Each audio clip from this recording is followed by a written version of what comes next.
Front de Nevaran, Kurdistan irakien. Denis Dargul, ancien journaliste au service culture, désormais sur le front malgré lui. Sur cette base, il est aux côtés des Peshmerga, les combattants kurdes qui font face aux djihadistes de l'État islamique. Sa vie, c'est désormais cette guerre de tranchées. Oui, chers téléspectateurs, nous sommes sur le front de Newaran. Les terroristes de Daesh ont lancé une attaque hier soir vers 17 h. Il est de passage à Paris pour quelques jours. Avec l'arrivée de Daesh, la vie s'est arrêtée. C'est-à-dire que l'art a pris fin, la culture a pris fin, les chants, le folklore, la musique, ils ont mis fin à tout. Daesh, ça signifie la mort. La mort, rien ne le prédestinait à la côtoyer. L'arrivée de Daesh, à quelques kilomètres seulement de sa rédaction, a fait basculer son quotidien. C'est l'endroit le plus proche de Mossoul. Il y a 45 minutes de distance. C'est un point stratégique parce qu'il y a une route qui traverse cette zone et mène tout droit vers Mossoul. Ce point contrôle précisément cette zone. C'est pour ça que Daesh veut s'en emparer? Oui, c'est pour ça. Ils attaquent 2 à 3 fois par semaine.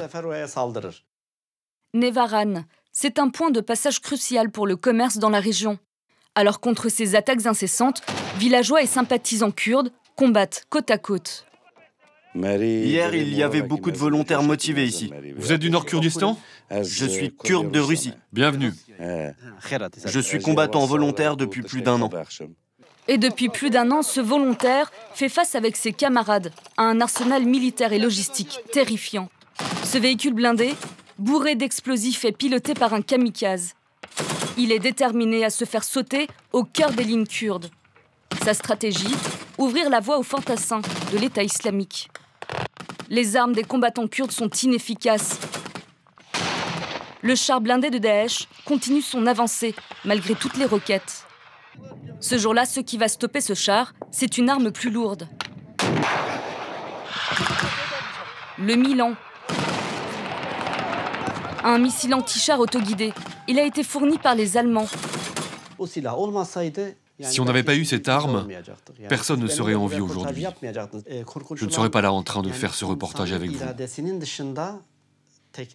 Le plus effrayant, c'est de voir qu'ils allient technique et inhumanité. Ils préparent tout d'abord leur véhicule durant 5-6 mois. Et avant de passer à l'attaque, ils embrassent les explosifs et le véhicule en le remerciant pour le paradis et les viages offertes. Puis ils saluent leurs camarades et se mettent en route. Ce 17 décembre, l'avancée de Daesh est stoppée par les Peshmerga. Au total, 170 djihadistes sont tués. Côté kurde, 3 morts, dont un volontaire américain. La zone de combat est enfin accessible.